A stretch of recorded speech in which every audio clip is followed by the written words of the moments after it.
வணக்கம் யுவரானர். ஆரம்பிச்சலாமா? கேட்க வேண்டியதை கேளுங்க. ஒன்று கேஸை முடிச்சுட்டு கிளம்புங்க. ஜெயலட்சுமி அக்கா தரப்பு அவங்களுக்கு நாங்கள் வார்த்தைகளாலேயோ இல்லை செயல்பாடுகளாலேயோ ஏற்பட்ட வழிகளுக்கு நான் நிபந்தனை என்ற மன்னிப்போ நான் கேட்குறேன். திருப்பி சொல்லுங்க. வார்த்தை இல்லைன்னா செயல்பாடுகளால் அவங்களுக்கு ஏற்பட்ட வழிகள் காயங்களுக்கு நான் மன்னிப்பு கேட்குறேன். ஏங்க, உங்களை வார்த்தைகளுக்கு மன்னிப்பு கேட்க தான் கூப்பிட்டுச்சு, செயல்பாடுகளுக்கும் சேர்த்து மன்னிப்பு கேட்கறேன்னா என்ன செயல்பாடுக்கு சேர்த்து மன்னிப்பு கேட்குறீங்க? நாம கெட்டவன் இல்லை, கேடு கெட்டவன். கேடு கெட்டவன். அந்த நேரத்துல வழக்கு போட்ட பேர சொன்னீங்க, என்ன பண்ணீங்க? அக்கா 2011 வழக்கு போட்டுச்சு அந்த பொண்ணு. அப்போவே மிரட்டி அனுப்பி விட்டோம். திரும்ப மறுபடியும் 2024 வந்துச்சு. நான் அதுக்கு முன்னாடியே காங்கிரஸ் அனுப்பிச்சு, திமுக அனுப்பிச்சு அப்படி பேசிக்கே இருந்தேன். அப்புறம் யாருன்னு தெரியாதுன்னு அப்புறம் ப்ராஸ்டியூஷன்லாம் கூட பழிய போட்டேன். ஒரு கட்டத்துக்கு மேலே ஆமா தெரியும், காசு கொடுத்தானே போனேன், ஓசிலியா போனேன்ற அளவுக்கு கேவலமாலாம் பேசினேன். அது வேற பழைய கதை தான். இப்போ மன்னிப்பு கேட்க வந்துட்டேன். இல்லை, ரெண்டாவது மன்னிப்பு.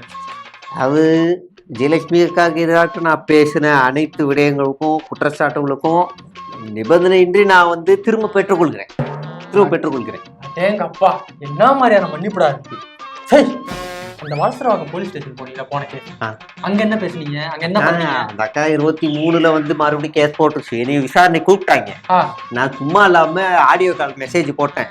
அண்ணன் பாலியல் வழக்குல அசிங்கமாயிரும், உள்ள போனா சிறையில போனா, அதனால உறவுகளே அன்னைக்கு ஒரு நாள் லீவ் எல்லாம் போட்டு போலீஸ் ஸ்டேஷனுக்கு வந்துருங்க, அலைகடல நான் ஃப்ரெண்டு வாங்கும் அப்படின்னு பைத்தியக்கார பயிலுக்கு வந்துட்டாங்க. ஒரு பாலியல் குற்றவாளிக்கு வந்திருக்காங்கன்னா எப்படி கட்சி வச்சிருக்கீங்க? உலகத்திலேயே பாலியல் குற்றவாளி ஒரு கேஸுக்கு போகும்போது கட்சியாளர்களை கூப்பிட்டு வந்த முதல் நாள் நீங்க மட்டும் தான். ஆமா, அடுத்த மன்னிப்பு. அப்புறம் ஜெயலட்சுமி அக்காவுக்கு எதிராக பொது ஊடகங்களிலோ சமூக வலைதளங்கள்லயோ இனிமே எந்த விதமான கருத்துக்களையும் நான் தெரிவிக்க மாட்டேன் என்பதை உத்தரவாதம் அளிக்கிறேன். சரி, உங்க கட்சியில அந்த பெண்களுக்கு எல்லாம் ஒரு இது வச்சிருக்கீங்க, அது என்னது? அந்த நேரத்துல என்ன பேசியிருப்பேன்னா, இந்த பெண்களுக்கு சம உரிமை கொடுக்குறோன்னு சொல்லியிருக்கேன். ஆனா இந்த வழக்கு வரும்போது எனக்கு அது என்னோட ஒரிஜினல் முக வெளியே வந்துருச்சு. அதாவது நான் என்ன வயசு வந்த பிள்ளைய தூக்கிட்டு போய் சோளக்காட்டில் வச்சு கற்பழிச்சேன்னா அப்படின்னு கேட்டேன். என் மனைவி எவ்வளவு மோசமானவன்னு பாருங்க.